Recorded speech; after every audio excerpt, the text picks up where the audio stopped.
Nagsisimula ang pelikula sa Sabado, Hunyo 21, 1941 sa City Park ng Brest. Binatang musikero na 50 taong gulang na si Sasha Achimov ang inilalabas na kasalukuyang naglilingkod sa ika-333 patalim ng Hukbong Pulang Army sa Brest Fortress. Kasama ni Sasha ang kanyang kuya na si Andrei matapos mawala ang kanilang mga magulang sa digmaang sibil sa Espanya. May pagtingin siya sa isang babae na nagngalan na Danya na anak ng Tenyente Andrei Kijevitov. Biglang lumipat ang eksena sa istasyon ng tren sa Brest kung saan nagmamadali ang mga residente para sumakay at umalis. Nakakita pala ng tsismis na malapit ng atakihin ng mga tropang German Nazi ang lungsod.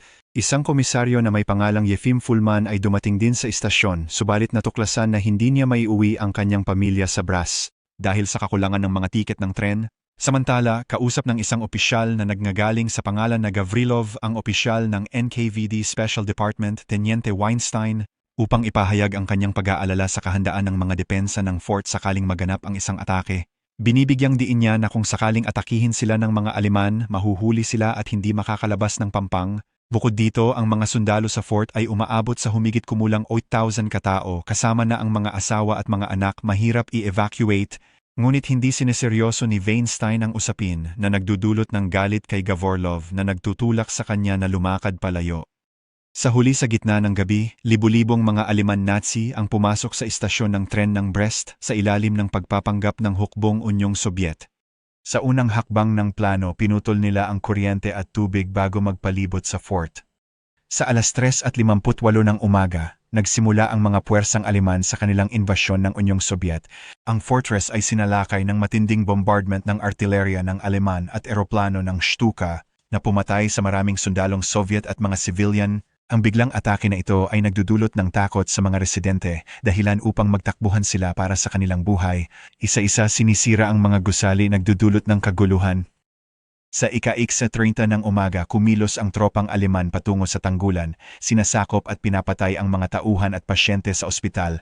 Natatakot, sinubukan ng mga sibilyano na makalabas ng kuta sa kanlurang gate, ngunit sila ay pinaputukan.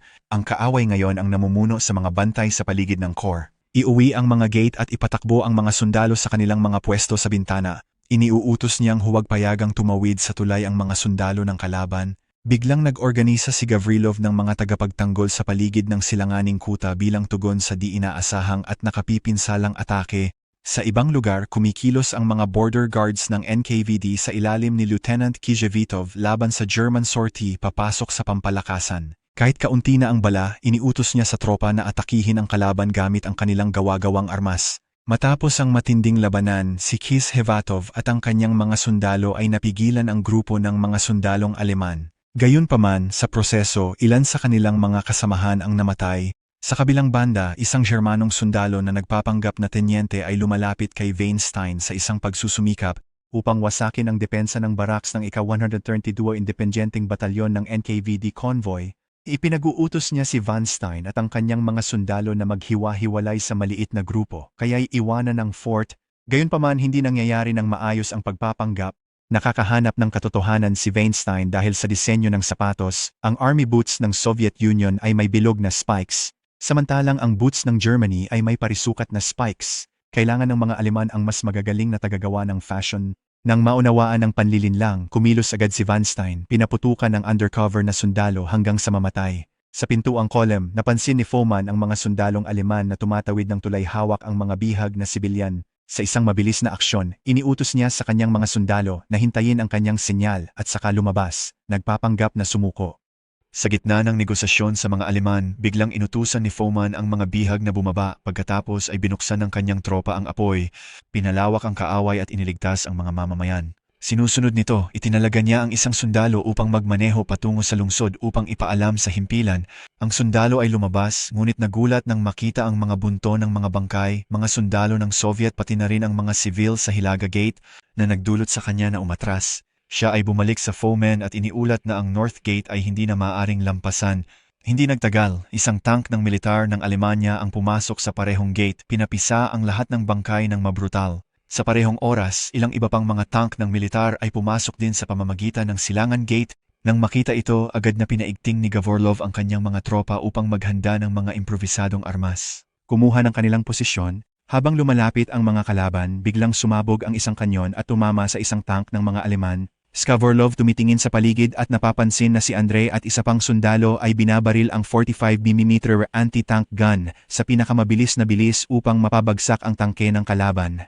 Gayunpaman, hindi nagtagal ang kanilang pagsisikap dahil isa sa mga tangke agad na nakakita at sinira sila, nagresulta ng kanilang pagkamatay.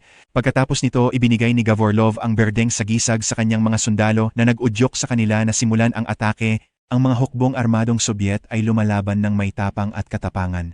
Sa wakas, nagawa nilang tapusin ang mga sundalong Aleman sa katapusan ng Hunyo 22.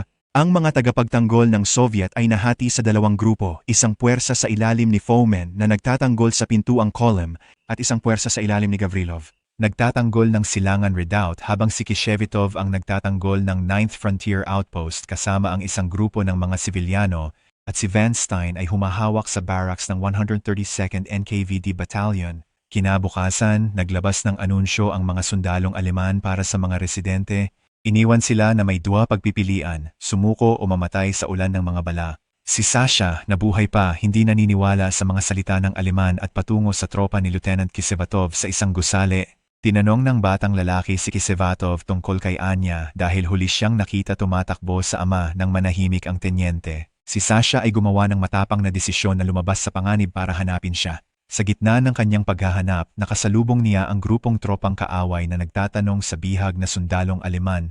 Nagpapakita na ang lungsod ng Minsk na naging pangunahing sentro ng depensa ng Unyong Sobyet ay nanganganib ng tuluyang masira. Gayunpaman, hindi siya naniniwala kay Fomin dahil tiwala siya na hindi basta-basta matalo ang mga sundalo ng Unyon Sobyet. May ilang sandali pa, isang eroplano ng digmaang I-16 mula sa 123rd Fighter Aviation Regiment ang nakitang lumilipad sa kalangitan na nagbibigay ng pag-asa sa naghihirap na mga sundalo. Ngunit ilang segundo lang matapos iyan, ang eroplano ay binagsakan ng kaaway. Ang maganda lang ay nagawa ng piloto na makaligtas ng maayos sa pamamagitan ng parachute. Nang makita ito, agad dumali ang tropa ni Toman para isalba siya at dalhin sa kaligtasan. Sinabi ni Toman sa kaniya ang sitwasyon ng punong tanggapan at bakit hindi pa dumadating ang backup. Bilang tugon ang piloto, sinabi nito na lahat ng kanilang mga base ay winasak at ang mga lungsod ay na-occupy ng mga Nazi Aleman. Bilang resulta, lahat ng nabuhay ay umuurong patungo sa Minsk. Ang malungkot na balitang ito ay sumira sa mga pag-asa ng sundalo dahil na-realize nilang kailangan nilang makipaglaban ng husto laban sa mga pumapasinayang mga Aleman nang walang tulong mula sa kampo base. Bukod pa sa kanilang mga paghihirap, kinakaharap ng mga residente ang matinding kakulangan ng pagkain at tubig na nagtulak sa kanila sa malaking desperasyon. Noong Hunyo 24, nagdesisyon si Fomin na tumakas sa fort kahit na haharapin nila ang napakaraming armadong hukbong Aleman. Pinapabili niya ang kanyang mga sundalo na isulat ang plano sa piraso ng papel at ipasa ito sa isa pang grupo upang makapag-aksyon silang lahat ng sabay-sabay. Sa kasalukuyan, sinimulan ng mga tropang Aleman ang panibagong atake sa grupo ni Fomin. Pinakamamadaling panahon bago sumali sa labanan, iniutos ni Fomin sa duwa niyang kasamahan na ipasa ang mensahe ng pagtakas sa ibang grupo. Nang marinig ito, sumali rin si Sasha sa misyon ng paghahatid, ngunit tinanggihan ng commander ang kanyang kahilingan. Sa kabila nito, nagpasya ang batang may napakataas na damdamin ng nasyonalismo na isagawa ang misyon mag-isa. Sa gitna ng paglalakbay, nilunsad ng mga Nazi Germans ang air attack sa fort na nagresulta sa pagsabog ng higit pang mga gusali. Ang mga sundalong naghatid ng mensahe ay nagdanas ng malubhang pinsala sa pagsalakay. Bilang resulta, si Sasha na kahit papaano ay nakakaligtas sa mga pagsabog ang tanging pag-asa ngayon. Habang papunta ang bata sa kabilang grupo, bigla niyang nakita si Anya na ngayon ay labis ng pagod. Kahit masaya silang nagkita, mariing sinabi ni Sasha na hindi niya maaaring isama siya sa ngayon. Gayunpaman ipinapangako niyang babalik siya para sa kaniya matapos ihatid ang mahalagang mensahe. Patuloy sa pagtulak sa kanyang paraan, dumaraan siya sa lubos na napapalibutan na Ika-132 Batalyon kasama ang bangkay ni Einstein. Kahit sa mapanglaw na sitwasyon, nagawa ng batang panatilihin ang kanyang kompostura at sa huli ay tagumpay na nakapaghatid ng mensahe kay Kishevitov at Gavorlov. Noong gabing iyon matapos makatanggap ng senyas ng baril-baril mula kay Fomin, lahat ng 3 natitirang grupo ay lumabas mula sa kanilang mga lugar para sa pagtakas. Gayunpaman hindi umubra ang kanilang plano dahil nagsimula ng pumatay ang mga Aleman sa lahat ng mga sundalo, nagresulta sa isang malagim na pangyayari. Matapos masakta ng malaking pagkatalo ng mga sundalo ang hukbong Unyong Sobyet, ang mga kolonya ay umuurong pabalik sa kanilang mga taguan. Habang tumataas ang araw nakikita natin ang isang nakakatakot na tanawin ang buong kuta ay puno ng mga bangkay.